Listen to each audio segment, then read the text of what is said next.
We got afternoon baseball at Don and Sue Schaly Field as the Pioneers host Muskingum.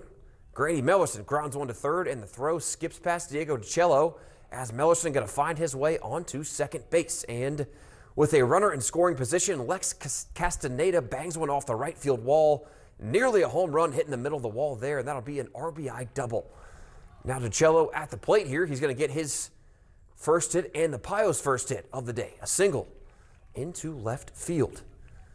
Now with 2 outs, Zach Malloy flies the ball to left center, and Jasper Owens using the turf, making the sliding catch to end the inning. Muskingum leads 1-0.